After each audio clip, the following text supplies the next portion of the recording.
Cartas de Cristo, Carta 1, Parte 4. Meu batismo. Quando entrei nas águas do Rio Jordão para ser batizado por João, esperava sentir apenas alívio e a consciência de que pelo menos uma vez havia dado um passo positivo em direção à reforma do meu comportamento. Esperava sentir uma nova determinação para ir para casa e surpreender minha mãe e meus vizinhos com atitudes novas e amáveis em relação a eles. O que realmente aconteceu quando João me batizou foi uma experiência completamente diferente de qualquer coisa que eu poderia ter imaginado possível. Senti uma grande onda de tremenda energia surgindo em meu corpo. Fiquei literalmente chocado com isto. Ao sair da água cambaleando, senti-me elevado em consciência de um modo extraordinário. Um grande fluxo de brilhante felicidade elevou-me a um estado de êxtase. Estava arrebatado e consciente de uma grande luz. Tropeçando, me afastei do rio e fui caminhando e caminhando sem saber onde estava indo. Continuei e, sem me dar conta, entrei no deserto. Por favor, observe, minhas 6 semanas no deserto foram um tempo de total limpeza da minha consciência humana. Velhas atitudes, crenças e preconceitos foram dissolvidos. Chegou o momento de compartilhar com as pessoas receptivas tudo o que senti, vi, percebi e compreendi, para ajudar as pessoas a abandonarem a velha imagem de uma divindade bíblica.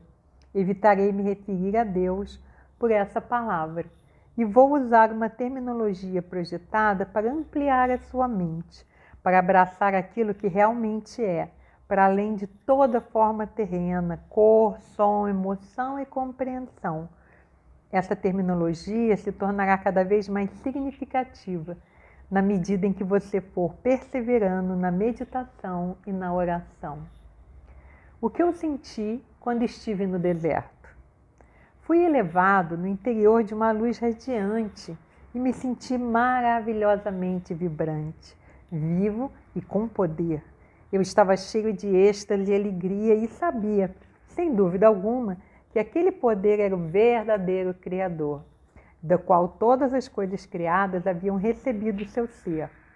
Essa gloriosa harmonia interior, paz e sensação de perfeita realização, nada mais precisando ser acrescentado àquele belo momento, era a própria natureza da realidade, o poder criativo, dando vida à criação e à existência.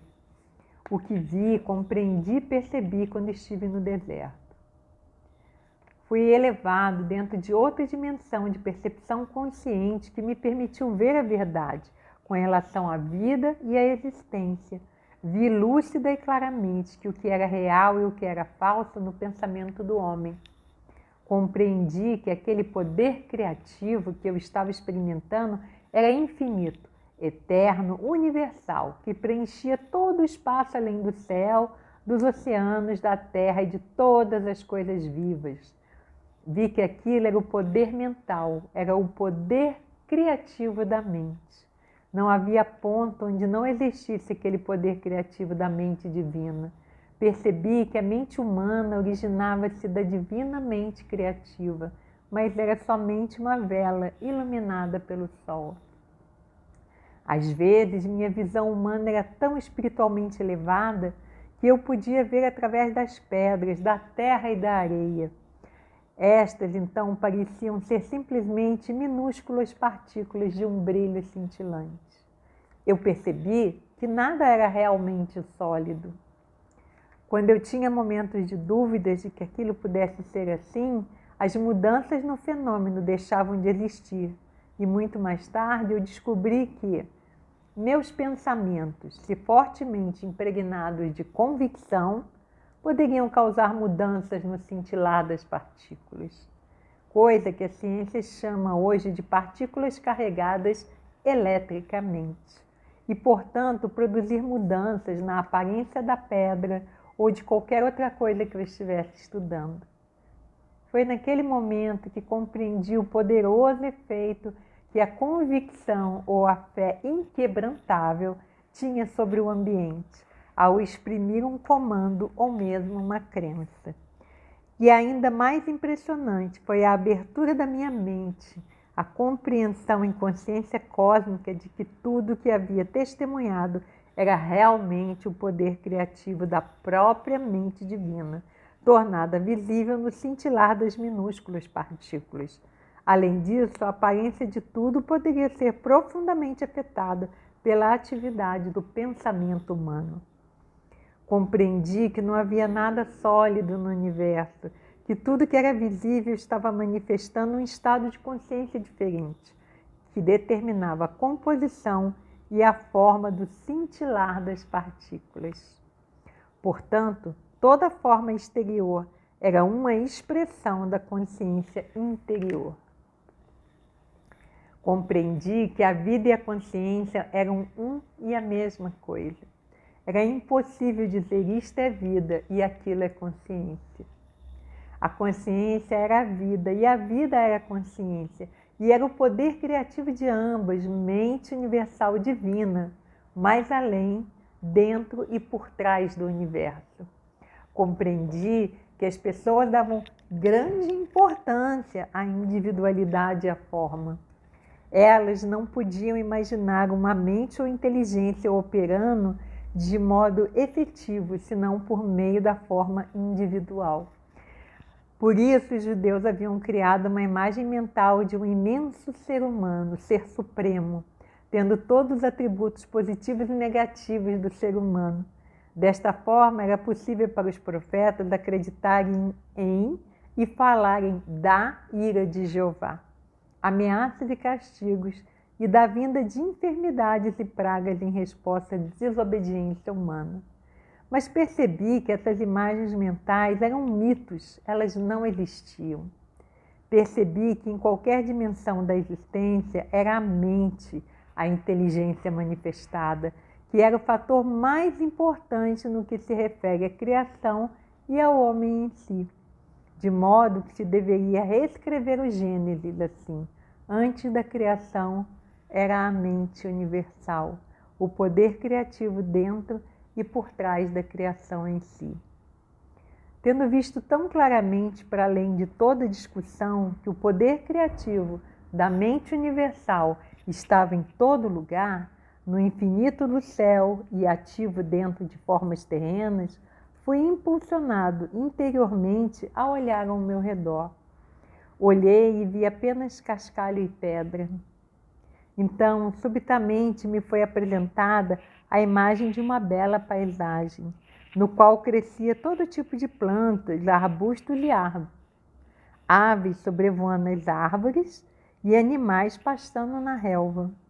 Assistindo a essa visão com admiração, vi que as plantas e árvores, cada uma delas, e sim, mesmo os pássaros e os animais, na realidade eram compostos de centenas de infinitas comunidades de minúsculas entidades trabalhando sem parar. Seus cientistas modernos os chamam de células, e um espírito de total harmonia e cooperação, para produzir a substância e os diversos órgãos dos sistemas internos e o aspecto exterior das entidades vivas e completas. Contemplei essa maravilhosa atividade por um longo tempo, ainda que o tempo já não tivesse mais importância para mim. Enquanto eu olhava, pensava: quem poderia ter adivinhado que sobre a cobertura de pelagem, plumas e pele haveria tão intensa atividade em diminutas comunidades de entidades trabalhando juntas para dar vida, forma, nutrição, cura, proteção e resistência aos corpos de tantas espécies diferentes? Era a inteligência do trabalho realizado que atraía minha atenção. Assim, compreendi que o trabalho era uma parte integral da atividade do poder criativo, desde a menor entidade, célula, dentro dos sistemas viventes, até a mais avançada entidade no universo, o homem em si. No sistema de todos os seres vivos, todo o trabalho estava sob a direção do poder criativo divino, no qual estavam os planos e desígnios da criação. Vi que esses planos e desígnios eram, na verdade, formas de consciência e poderiam chamar-se de palavras, uma vez que cada palavra significa uma forma muito especial de consciência. Assim, a palavra original na consciência do poder criativo se manifesta no mundo visível. A palavra e, portanto, o padrão da consciência permanece na mente criativa divina, manifestando-se continuamente em si mesma. Pude ver então que tudo no universo vivia, se movia e tinha seu ser no poder criativo da mente universal, a qual era infinita e eterna e era a única verdadeira realidade por trás de todas as manifestações de forma individualizada. Enchi-me de louvor, pois tudo no mundo procedia de e ainda estava dentro desse supremo poder criativo da mente divina. Fiquei maravilhado com toda essa atividade secreta que está sempre operando em tudo que é vivo, incluindo o corpo humano. Perguntei-me como é que unidades tão pequenas funcionavam de forma tão inteligente, de acordo com os planos específicos para produzir sem erro a forma proposta.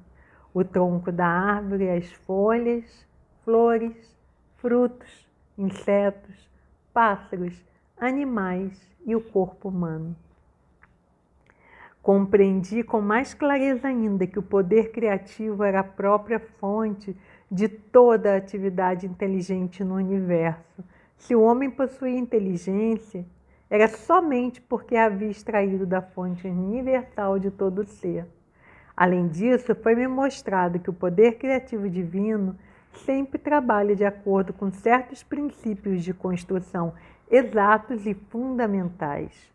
Foi-me mostrado que, assim como os homens têm características claras e uma natureza bem definida ao se apresentarem em frente ao mundo, assim também o poder criativo possui uma natureza clara e definida, características distintas, as quais poderiam ser claramente reconhecidas na maneira com que todos os seres vivos, plantas, animais, aves e homens foram construídos e mantidos. Vi que esses princípios e características claramente observados no processo de criação eram leis invariáveis, governando toda a existência. Essas leis são tão parte da vida que nunca são questionadas. São constantes e consistentes, mas não haveria tais leis se não houvesse poder criativo inteligente, se manifestando por meio do universo. Esses princípios da criação, as características do poder criativo em si, são os seguintes, e eu os traduzo para o seu tempo presente, porque esses princípios são eternos.